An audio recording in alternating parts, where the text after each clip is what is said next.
Assalamualaikum. My name is Noalia Shafa binti Johari, A161645. I'm going to present on question 1, set 2, week 14, evidence law. Before I proceed with my presentation, I'll briefly explain on the facts of the case. There are two parties involved, Damia and Wing. They entered into an agreement to purchase a land belong to Wing for 100,000 ringgit Malaysia. However, the agreement was in handwriting and there was no witness present during the agreement was made. They also made an oral agreement saying that Damia has to pay balance of purchase price in order for the property to be transferred to her. So a few days before the deposit shall be made, Wing withdraw the offer. Damia has angered by this fact because she has made a personal loan to settle the purchase price. However, Wing claims that the agreement was invalid because there was no witness and the agreement was being unstamped. So the issues arise here is, there are two issues. The first one is whether the agreement, the handwritten agreement signed by Damia and Wing is conclusive even though there was no witness and it was unstamped. And the second issue is whether the oral agreement made regarding the process of payment and transfer of property can be set aside. So I'll be explaining on the first issue. So in resolving the issue, there are a few elements that need to be fulfilled. Firstly, the issue that needs to be determined is whether the handwritten agreement is amounted to a document under evidence law before Damia proceed to prove the contents of the document itself. So the definition of document has been stated in section 3 of Evidence Act, where the illustration has stated that a writing is a document. Hence, the handwritten agreement signed by Damia and Wing can be considered as a document under Evidence Law, Section 3 of Evidence Act. And it also falls under the category of private document under Section 75 as it is a contract agreement related to a disposal of land. There are several conditions of admissibility for the private documents which are laid out and governed under Section 61 until Section 66. Okay, secondly, Damia needs to prove the contents of the document for the document to be admissible as documentary evidence by the court. In proving the contents of the document, it may be proved either by primary or secondary evidence pursuant to Section 61 and Section 64 of Evidence Act. Besides that, Section 62 has also defined that primary evidence is the original document that needs to be produced before the court for the purpose of inspection. In this case, the agreement signed by Damia and Wing is called as primary evidence, and this document needs to be produced to the court in accordance with the sections that I've mentioned earlier in proving the contents of the document. Therefore, both of them must be called upon to establish the truth of the facts contained in the document. Then only can the document be admissible as a documentary evidence. So in this current situation, Damia is the one who bears the burden of proof in proving the validity of a contract between her and Wing.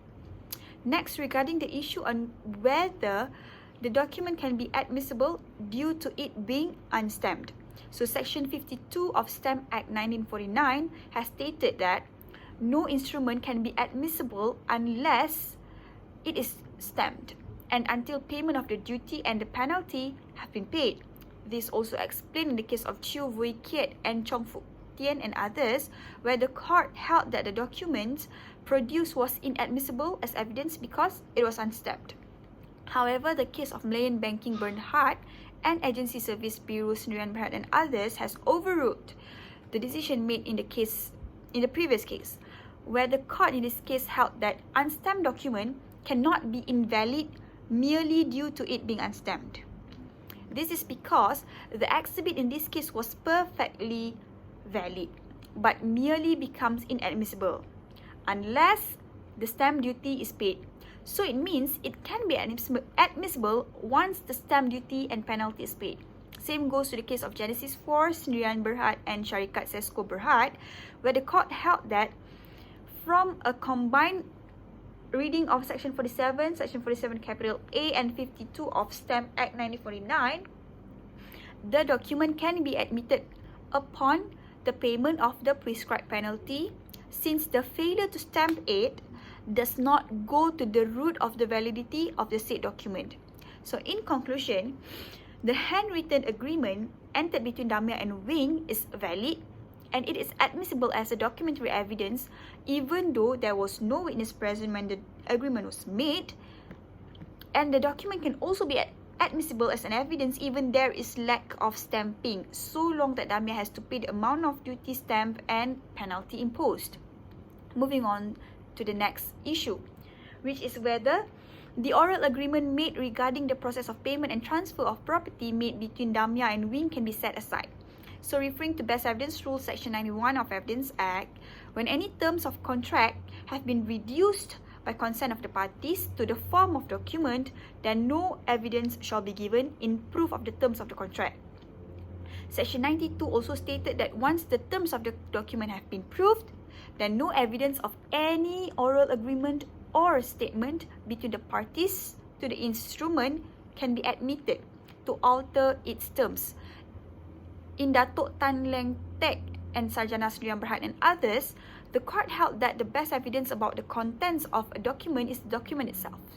In other words, after the document has been produced to prove its terms under Section 91, then the provisions of Section 92 come into operation to exclude evidence of any oral agreement or statement for the purpose of contradicting, varying, adding, or subtracting from its terms. However, there are few exceptions provided under this section.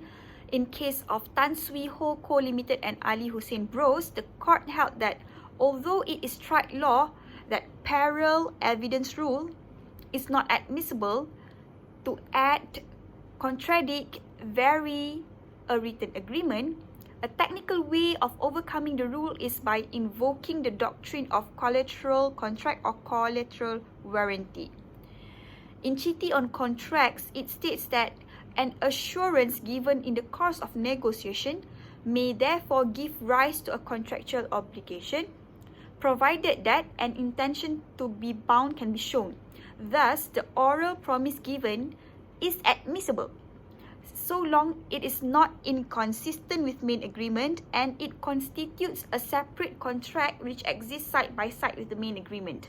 In case of Shanta Ganesan and Shanti Govindan and another, the court held that the preconditions of the sale and purchase agreement, SPA, entered by the parties through oral agreement was also admissible as evidence even though it was not stated in the SPA, so long it is not inconsistent with any of the terms in the SPA.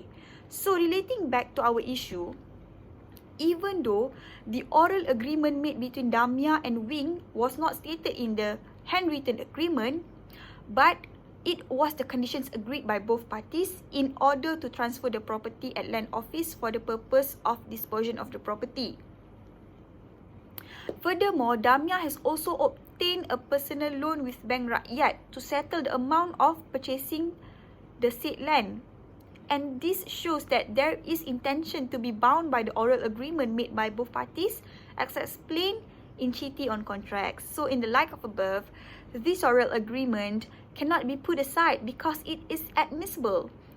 And it can be admissible as an oral evidence which falls under Proviso B or C of Section 92 Evidence Act 1950, where it is also not contradicting with the main written agreement made by both parties.